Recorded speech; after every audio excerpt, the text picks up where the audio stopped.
the words behind the door. Have you ever loved someone so hard you tried to carry their entire world, only to discover they were praying for silence from you? Liora Vale didn't cry when she heard it. She didn't burst in. She didn't beg. Because the moment she heard the Vampire King say she was suffocating him, something inside her went cold and clear like winter glass. The Nocturne Citadel rose from the mountains like a black crown, sharp towers, iron balconies, stained glass windows that never caught the sun. Mortals told stories about this place to scare children into obedience. To Liora it was simply home. Not because it was kind. Because it was all she had left. 3 years ago, she had been a hungry girl with cracked hands and a bruised life, working in a village that catered to travelers who never asked questions. Then a vampire escort arrived during a blizzard, carrying a wounded noble whose blood dripped silver black onto the snow. Liora had saved him. Not with magic. Not with strength. With calm hands, clean bandages, and courage that surprised even her. The noble had turned out to be King Dorian Ravencroft, the Night Crown himself. The oldest living vampire in the northern dominions. Feared, worshipped, and obeyed. He did not thank her with warmth. He thanked her with a decree. "You will come with us," his general said that night, voice sharp as a blade.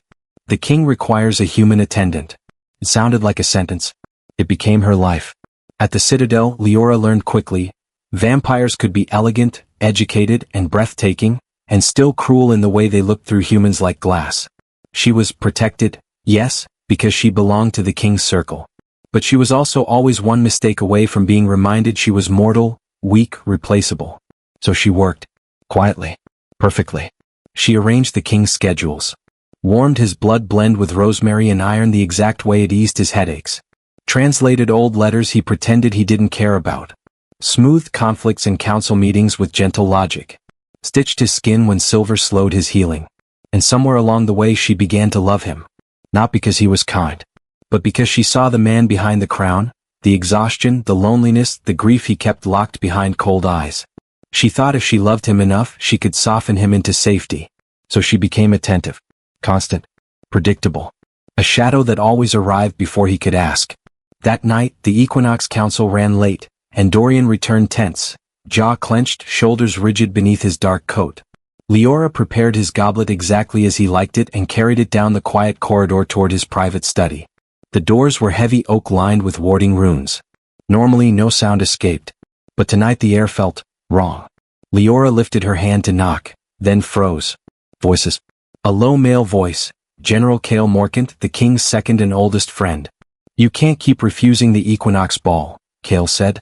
"The covens are already whispering. They see her as your anchor, Dorian. Bring Liora. Show stability. Anchor." Leora's lips almost curved. Anchor meant something. It meant she mattered. Then came the king's voice, deep, controlled, and threaded with irritation. "I'm not taking her." Cale paused. "What?" "She understands court protocol better than half the nobles. She calms the room." "That," Dorian snapped, "is exactly the problem." There was a sound of glass set down too hard. Leora's breath stopped. Cale's voice softened. "She's devoted to you." Dorian exhaled like he was restraining anger. "She's everywhere. I turn around, she's there. I sit down, she's asking if I'm comfortable. I step into a room, she's watching me like I'll shatter." Cale said gently, "She's human. She feels vulnerable here. You are her entire world." "And it's heavy," Dorian said, voice sharpening. "I am a king. Not a keeper of a lonely mortal's emotions." The words landed like stones. Liora gripped the tray harder. Cale tried again. "You don't mean that." "I mean," Dorian said, each syllable precise, "that her affection is not love. It's control. It's suffocation." Suffocation. The corridor seemed to tilt. Dorian continued, cruelly calm now, as if he were talking about weather. "She clings. She anticipates. She hovers. I miss silence, Cale. I miss breathing without being measured by her eyes." Cale's voice was quiet. "You're describing fear, not malice." "I don't care what it is," Dorian replied. "I want space." Silence filled the crack beneath the door. Liora stood perfectly still, like a statue that had learned to bleed. She looked down at the goblet of blood she had warmed with enchantment she'd studied for months. She'd sourced rosemary from the greenhouse because it soothed his mind. She'd cleared his morning schedule so he could rest. She'd ironed his ceremonial tunic. Anchor? No. In his mind she was a vine choking a tree. Her eyes burned, but she didn't let tears fall. Not because she wasn't hurt. Because she suddenly understood something she had refused to admit for 3 years. A person can receive your devotion, and still resent the weight of it. Liora lowered her hand. She didn't knock. She turned away from the study doors and walked down the corridor, footsteps soft on the velvet runner. At the servant station, the ancient butler, Lord Sullivan, whose manners were sharper than knives, looked up. "My lady," he said, surprised. "The king?" "The king is not to be disturbed," Liora said. Her voice sounded steady.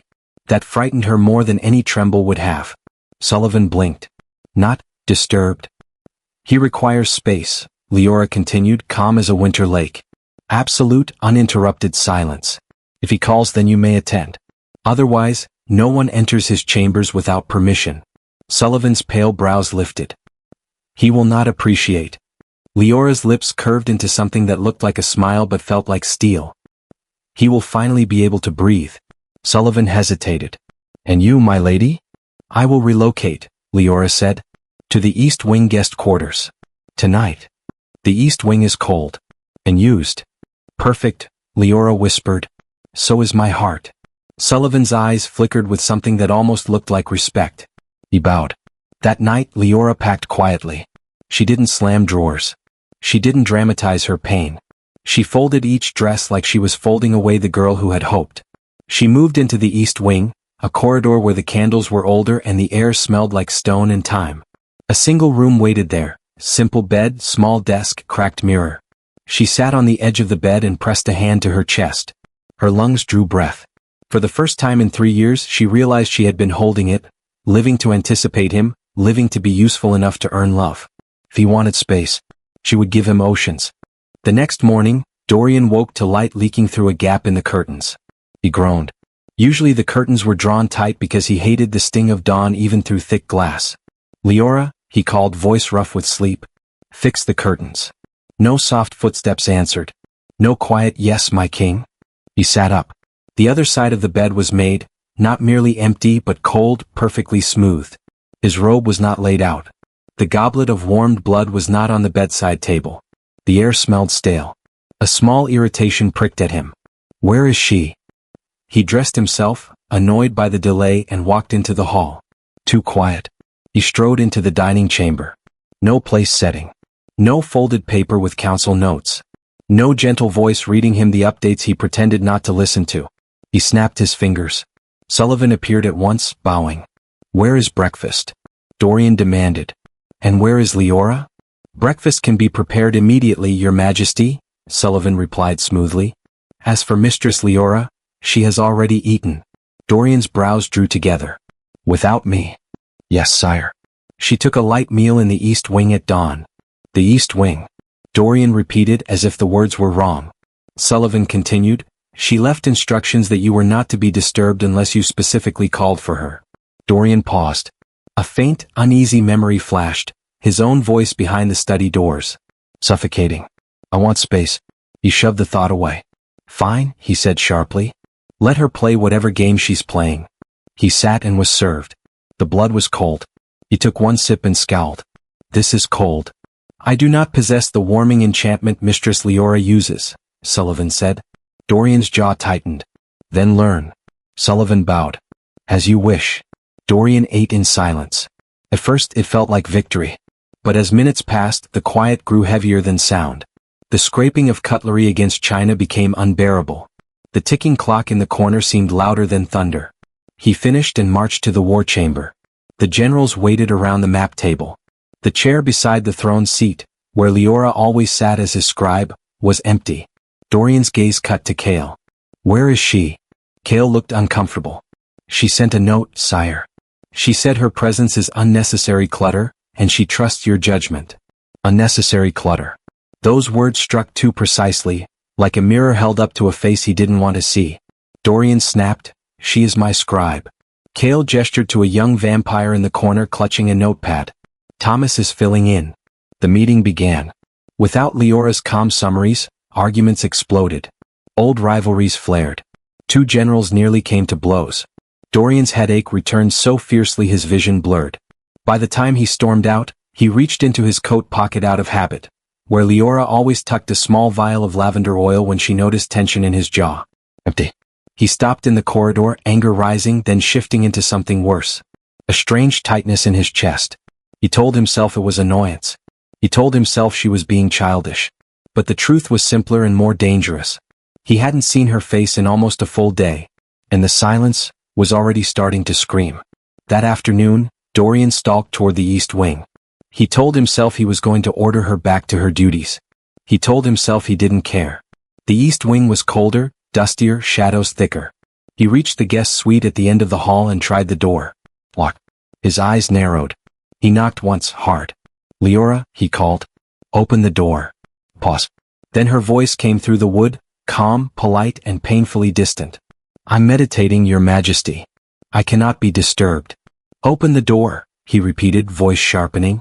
If you require a scribe, Thomas is available, she said gently. If you require blood, Sullivan holds the cellar keys. I don't want Thomas, Dorian snapped. And I don't want Sullivan. A quiet breath on the other side. Then, I'm simply giving you the space you wanted. His fingers curled around the handle. I never. You did, she said softly, and somehow that softness cut deeper than shouting. Good night, Your Majesty. He heard her footsteps walking away from the door. Dorian stood frozen, staring at wood and brass like they were an enemy he couldn't defeat. For the first time in centuries, the Vampire King felt a chill that had nothing to do with stone corridors or mountain air. Because he had asked for space. And she had given it. And now he was beginning to understand what it meant to lose the one person who made his darkness livable. The palace without her. 3 days. That's how long it took for a king to realize the vine he complained about was actually the only thing holding his world together.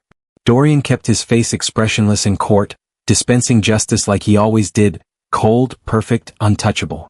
But behind closed doors the citadel slipped into chaos. Reports piled in messy stacks. Letters went unanswered. The greenhouse withered because no one else cared enough to sing to the night-blooming herbs that soothed vampire minds. Even the servants moved more quietly, as if the palace itself was holding its breath. And Liora? Liora became a ghost. She stopped appearing in halls. Stopped anticipating his steps. Stopped softening the sharp edges of vampire cruelty with gentle words. Instead she began to heal. In the East Wing she discovered something strange. Without being constantly needed, she could finally hear her own thoughts. She remembered she had a mind beyond serving. She began translating ancient wall inscriptions she'd never had time to study before. Symbols older than the citadel, older than Dorian's reign. One evening, Sullivan approached her door with a sealed parchment. My lady, he said respectfully. A message, from the Southern Coven. Liora opened it and read. Her stomach turned. It was a warning. A rumor. A plan. The northern nobles were preparing to challenge Dorian's rule at the Equinox Ball. They believed the king had grown weak. Because of a human. Because of her. The irony made her laugh once, small, bitter. That night, she overheard 2 noble women in the corridor speaking sharply about her. She thinks she's special, one hissed. A mortal pet wearing silk. Pets can be put down, the other replied, smiling. Liora didn't flinch. She simply walked past them without lowering her gaze. And something changed. In the following days, Liora began helping the other humans in the servant quarters, quietly. A girl with burned hands. A boy with bruises from a cruel vampire master. She shared ointments, bandages, advice, and protection where she could. It wasn't rebellion. It was dignity. Meanwhile, Dorian's obsession with space turned into something uglier, hunger. Not for blood.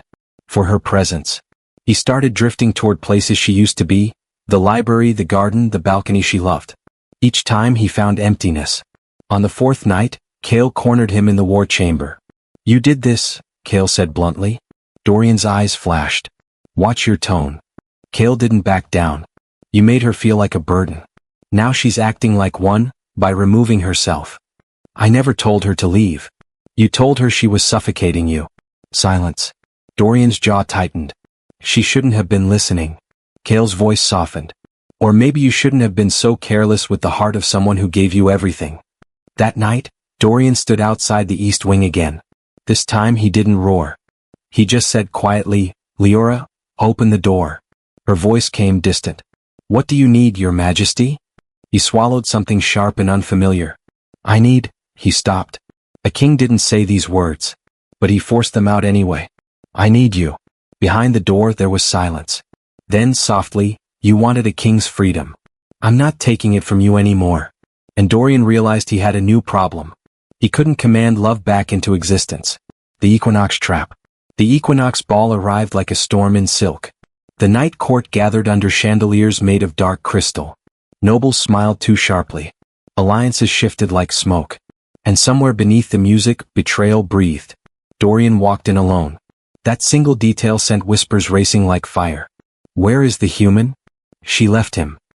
He's vulnerable. And then the trap snapped shut. A challenger stepped forward. Lord Varric Dane, ancient, ambitious, and cruel.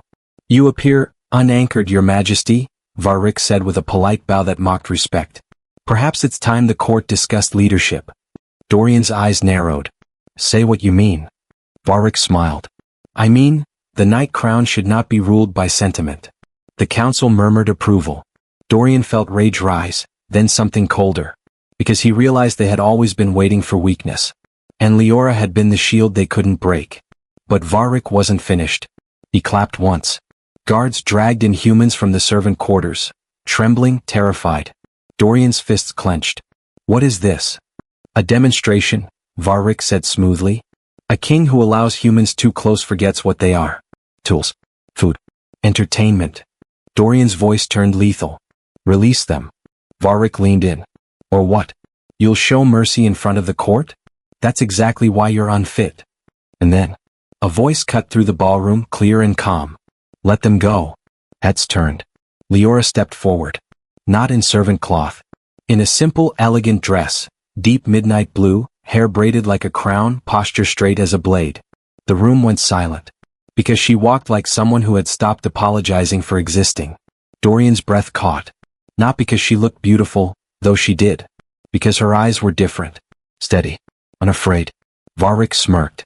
The suffocating vine returns. Liora didn't even glance at him. She looked at the humans. Then at the court. You call us weak, she said, voice gentle but carrying. But I've seen your fear. You hide behind titles because without them you are nothing. Murmurs. Outrage. Varric lifted a hand. Careful, mortal. You stand in a room of predators. Liora nodded once. I know.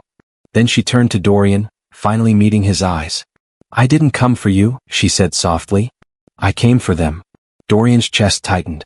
Varric laughed. A hero? How precious. Liora's gaze sharpened.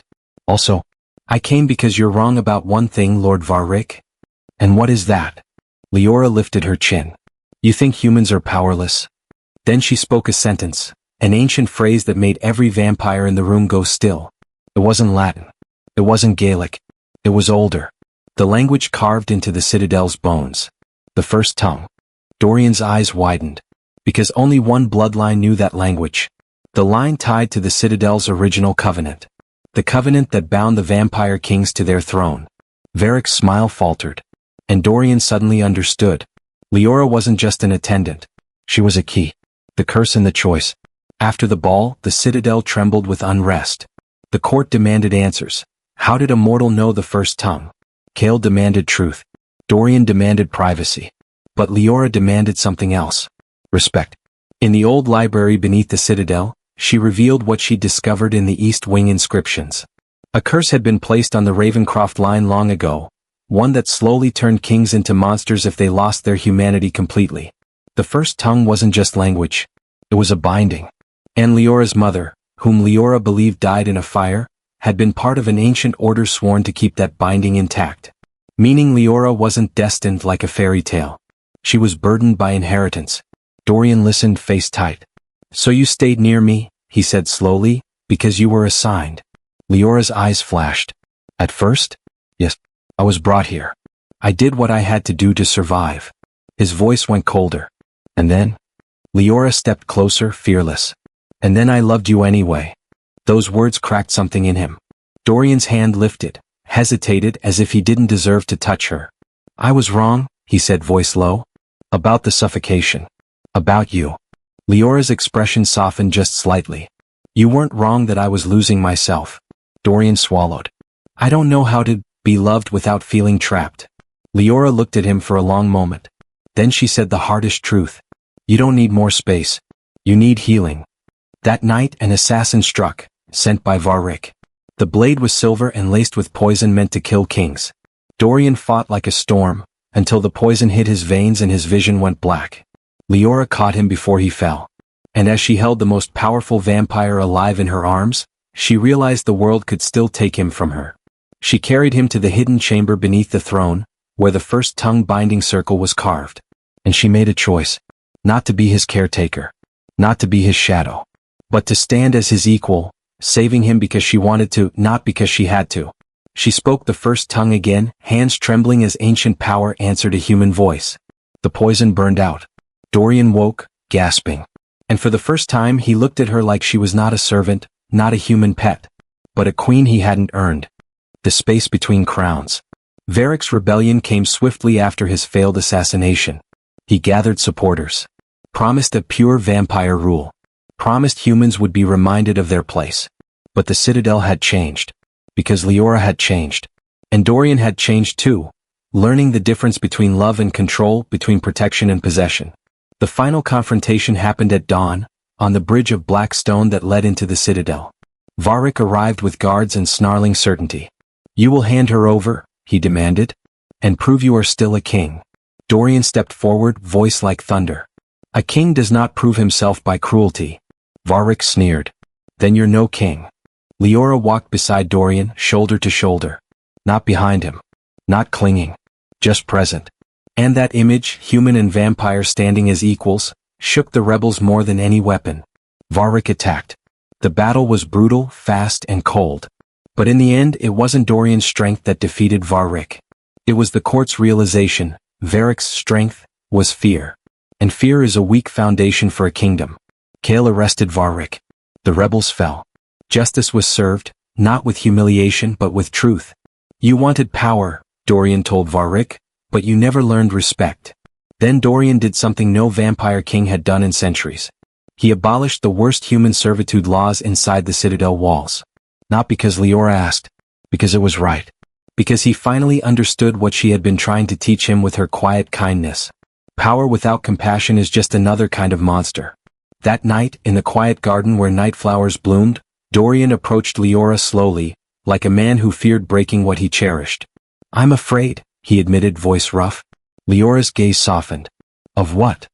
Of loving you wrong again. Liora stepped closer. Then love me right, she said simply. Not as a burden. Not as a shadow. As a choice. Dorian bowed his head, forehead pressing gently to hers. I choose you, he whispered. And in that moment the space between them wasn't emptiness. It was peace.